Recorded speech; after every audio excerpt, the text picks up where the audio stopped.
छत्रपती शिवाजी महाराज की जय भवानी।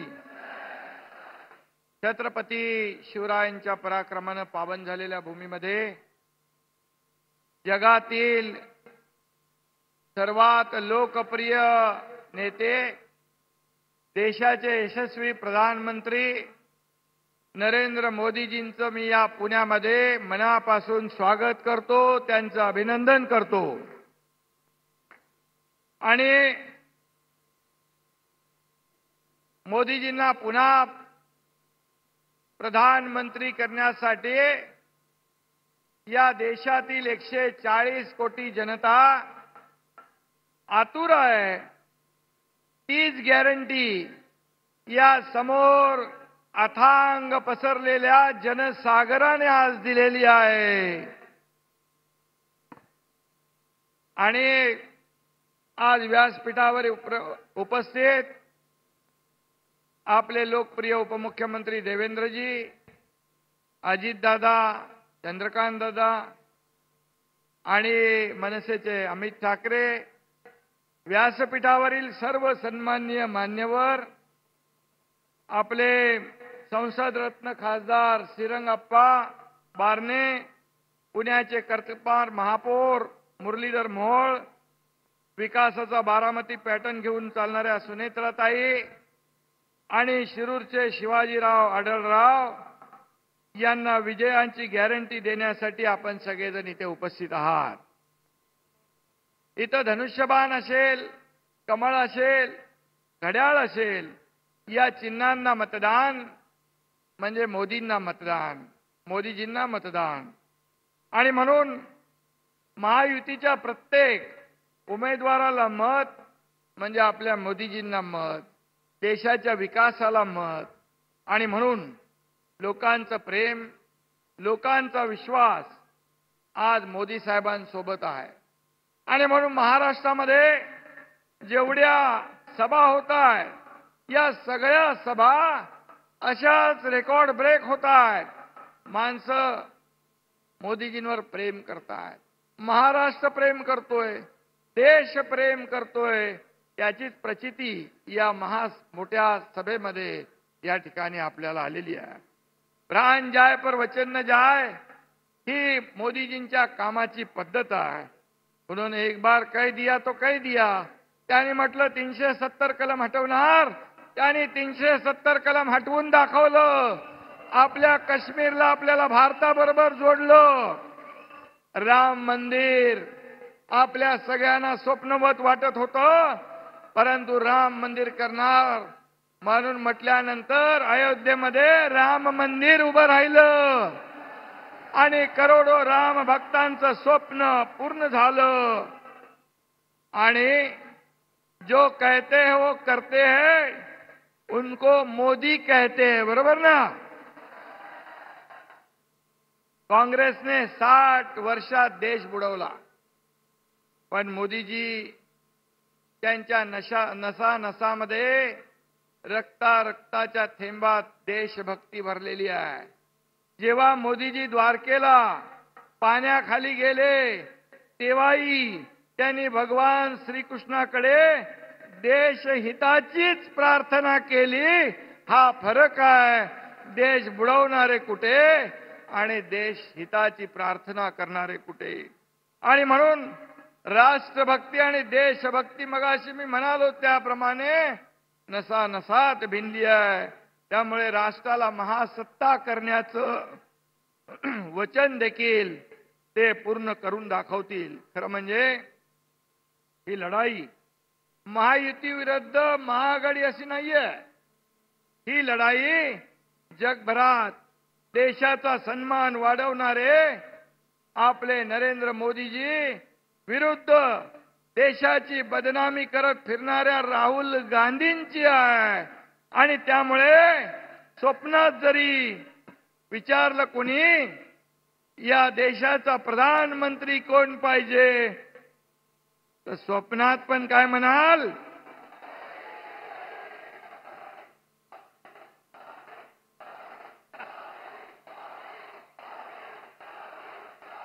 हा विश्वास आहे। आणि म्हणून विश्वास का दूसरा नाम मतलब मोदी, विकास का दूसरा नाम म्हणजे मोदी. आणि मोदी है तो सब मुमकिन है.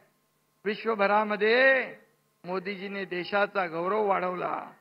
आणि मैं जब दावोस गया था तब वहां भी कई राष्ट्रपती, कितीतरी राष्ट्रपती, प्रधानमंत्री मला भेटले, उद्योग जगतातले दिग्गज भेटले.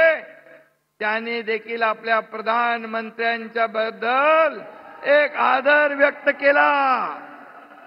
आणि म्हणून आपल्या राज्यात आज 5 लाख रुपयाचा परदेशी गुंतवणूक आली. बांधवांनो भगिनींनो, हे डबल इंजिनचं सरकार काम करतंय.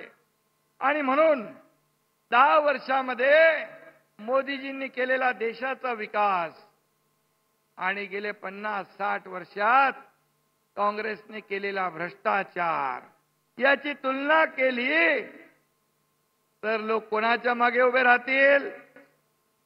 मोदीजींच्या मागे उभे राहतील. आज 2014 पूर्वी आपण पाहिलं तर देशात बॉम्बस्फोट, दंगली, भ्रष्टाचार, घोटाळे सगळं होत होतं.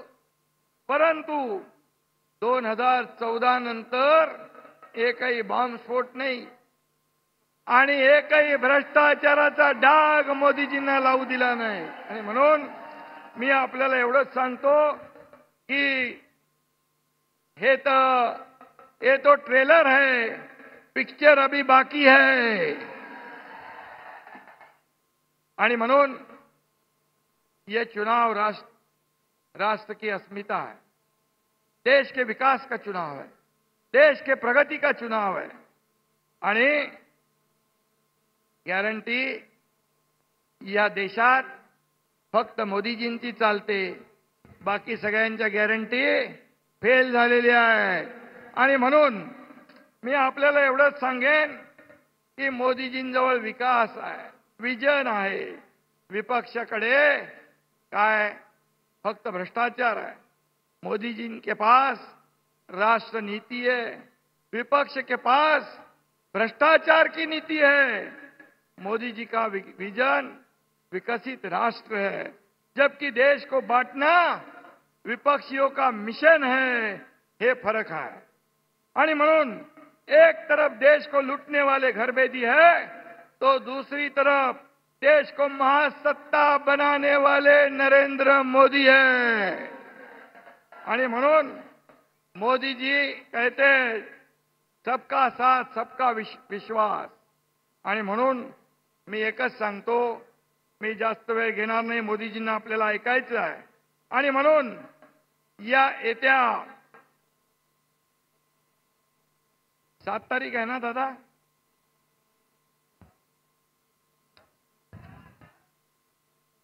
7 आणि 13, येत्या 7 आणि 13 तारखेला ज्या मोदीजींनी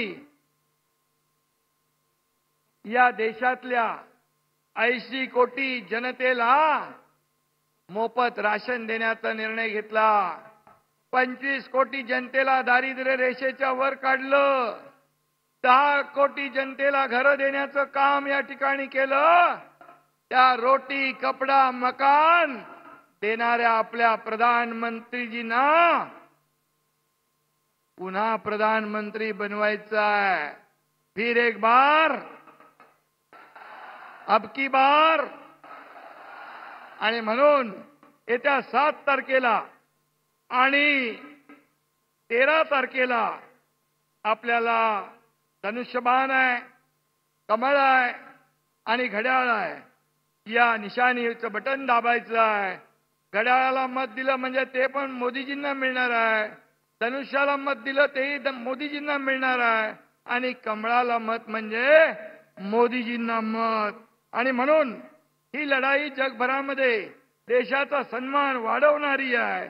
आणि म्हणूनच आपल्याला माझी विनंती आहे की येत्या 7 आणि 13 तारखेला या 4ही उमेदवारांना आपल्याला विजयी करायचं आहे. पुणेकर खूप हुशार आहेत. एखाद्याच्या घरासमोरची गाडी काढायची असेल त्याची हवा काढतात.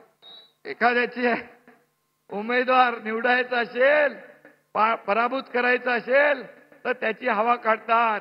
आणि आपण 7 आणि 13 तारखेला या विरोधी पक्षाच्या सर्व उमेदवारांची हवा काढून टाकणार आणि चौकार मारणार अशा प्रकारचा विश्वास व्यक्त करतो.